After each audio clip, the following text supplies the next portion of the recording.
त्वं स्त्रीवियोगजं दुःखं लभस्व परदुःखदः मनुष्यगतिकः प्रायो भावाज्ञान विमोहितः।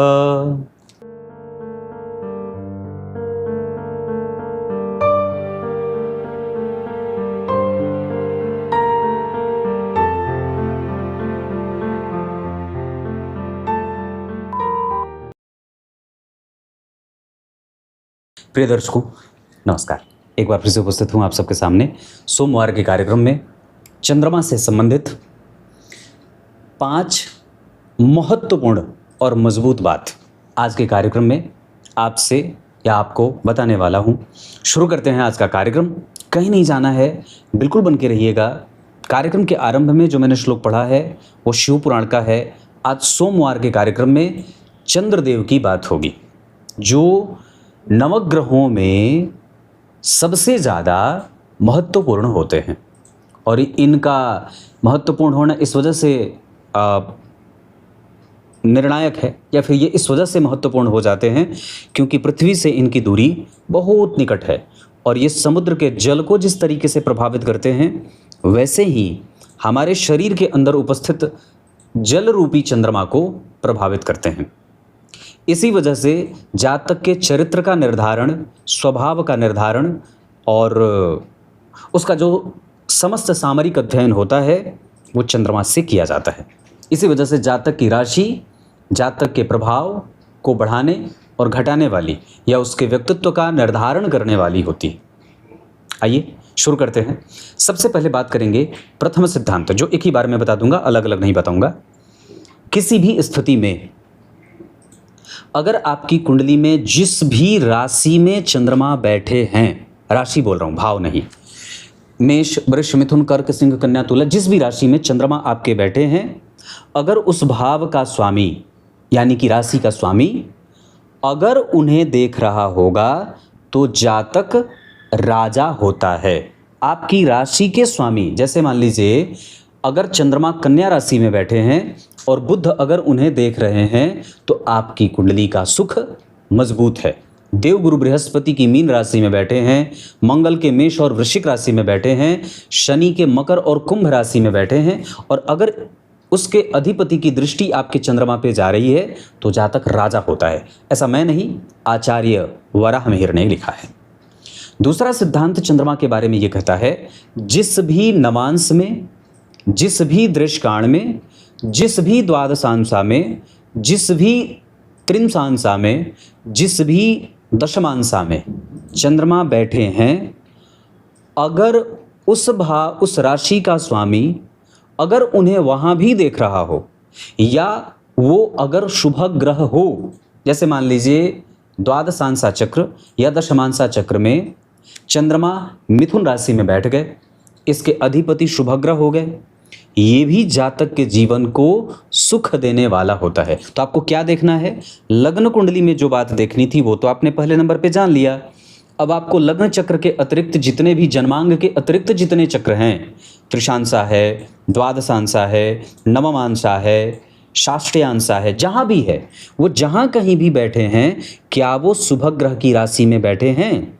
और अगर वो शुभ ग्रह की राशि में बैठे हैं तो ये जातक को राजा बनाने वाले होते हैं।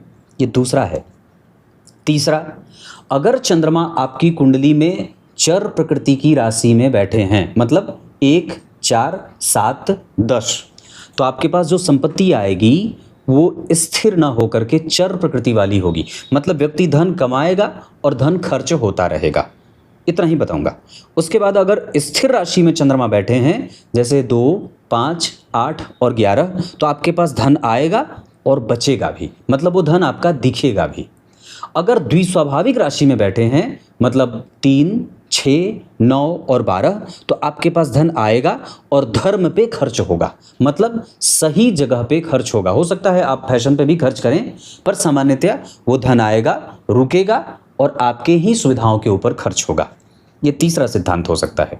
चौथा, जन्म कुंडली में अगर चंद्रमा मेष राशि, वृष राशि और कर्क राशि, अगर इन राशियों में लग्न में, धन में, द्वितीय में लग्न धन मतलब द्वितीय भाव, तीसरा, चतुर्थ, पंचम और एकादशवां अगर इन भावों में बैठे हैं और इन्हीं राशियों में बैठे हैं, मेष, वृष और कर्क, तो ये आपको सुंदर व्यवस्थित जीवन जीने वाला ज्ञानी और मधुर आचरण करने वाला विशेषज्ञ बना देते हैं।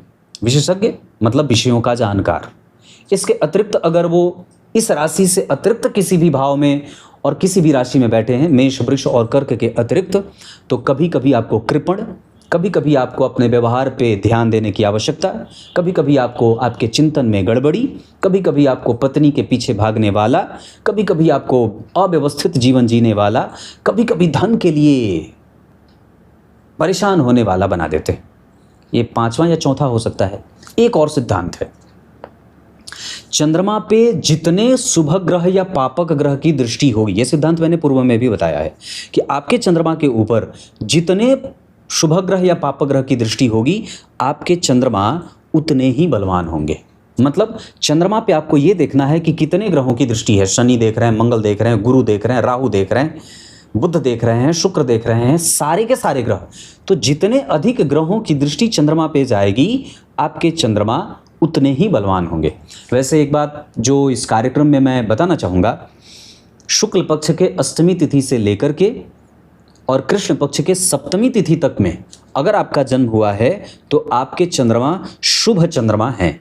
और अगर कृष्ण पक्ष के अष्टमी तिथि से लेकर के और शुक्ल पक्ष के सप्तमी तिथि तक के चंद्रमा हैं तो आपके चंद्रमा क्षीण चंद्रमा है। शास्त्रकार लिखते हैं, आश्रित्य चंद्रस्य बला बलानी ग्रहा प्रयक्षन्ति शुभाशुभानि। इसका अर्थ होता है सारे प्रकार के ग्रह, जितने भी ग्रह हैं चंद्रमा को छोड़ करके, सारे ग्रह चंद्रमा पे आश्रित होते हैं फल देने के लिए। सूर्य और चंद्रमा प्रकाशक ग्रह हैं।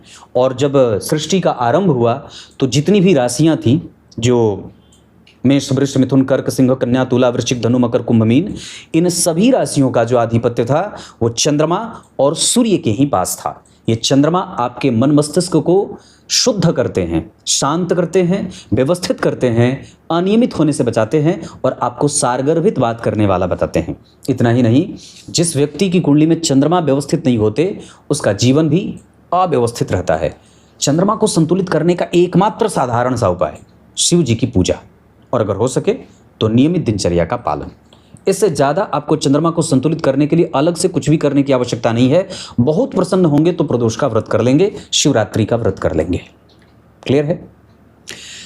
और क्या बता सकता हूँ, बहुत सारी मैंने विषय चंद्रमा पे बनाए हैं। मुझे लगता है चंद्रमा पे ने बहुत कार्यक्रम बनाए हैं। चंद्रमा से संबंधित प्लेलिस्ट आप देखेंगे, आपको उसमें मिल जाएगा।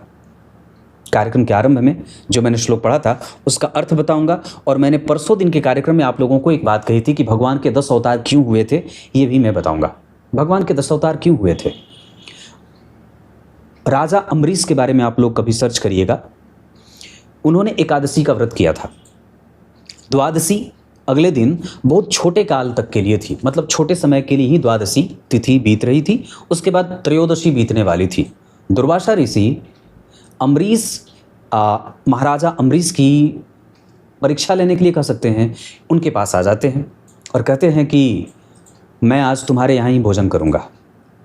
राजा अम्बरीश ये सोचते हैं कि द्वादशी बड़े कम समय के लिए है और वो भगवान के बड़े ही उत्कृष्ट भक्त थे, श्रेष्ठ भक्त थे, जिनके लिए भगवान ने स्वयं अपना सुदर्शन चक्र ही उनके राज्य की सुरक्षा के लिए दे दिया था। राजा अम्बरीश अपने पुरोहित से पूछते हैं, ऐसी स्थिति में मुझे क्या करना चाहिए, क्योंकि दुर्वासा ऋषि का क्रोध सबको पता है, वो आएंगे और मुझे शाप दे देंगे। मेरा एकादशी का व्रत भंग भी ना हो, ऐसी कोई विधि बताइए। तो उनके पुरोहित ने कहा कि आप ऐसा करिए कि जब तक वो नहीं आते हैं तब तक आप तुलसी का दल, भगवान का चरणोदक अपनी जिह्वा पर रख लीजिए, ताकि व्रत भंग ना हो और एकादशी का व्रत का पारण भी हो जाए। दुर्वासा ऋषि के आने के बाद जब उनको ये बात पता चलती है कि महाराजा अम्बरीश ने बिना मुझे पवाए एकादशी का व्रत तोड़ लिया और द्वादशी का पारण कर लिया, उनको वो शाप दे डालते हैं और कहते हैं कि अम्बरीश, जो तुम्हें ऐसा लगता है कि तुम एकादशी का व्रत करके अपने आप को मोक्ष की गति को लेके जाओगे और दोबारा इस धरती पर नहीं आओगे, मैं तुम्हें शाप देता हूँ। जाओ, तुम्हें अभी अगले 10 जन्म तक इस धरती पे आना होगा। जब वो ये श्राप देते हैं और उनके ऊपर उनको ऐसा भस्म करने की स्थिति में आ जाते हैं दुर्वासा ऋषि के श्राप से, तब भगवान उनकी सुरक्षा के लिए सुदर्शन चक्र चलाते हैं। दुर्वासा जी तीनों लोकों में घूमते हैं। जब सब जगह से उनको हार मिल जाती है तो वापस वो महाराजा अम्बरीश के ही शरणागति लेते हैं और कहते हैं मुझे बचा लो।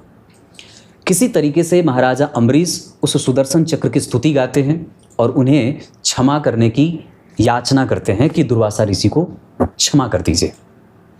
पर भगवान ये बात कहते हैं कि तुमने मेरे परम भक्त को अगले 10 जन्म तक इस धरती पे आने का शाप दिया है। मैं इसे तो मोक्ष दे दूंगा, पर मैं इसका शाप अपने माथे लूँगा और मैं इस धरा पे 10 अवतार लेकर के इस धरती की सुरक्षा करूँगा। ऐसा भगवान ने अपने भक्त की सुरक्षा के लिए, और दूसरे दुर्वासा जी भी तो उनके भक्त ही थे, तो उनकी भी वाणी को सिद्ध करने के लिए और अपने भक्त की सुरक्षा करने के लिए 10 अवतार ले लेते हैं। और दूसरा, अब यहाँ इस बात की स्थिति यहाँ से जोड़ के देखिए, ये डॉट जोड़िए। यहाँ अम्बरीश जी की कथा आती है और यहाँ नारद जी की कथा आती है।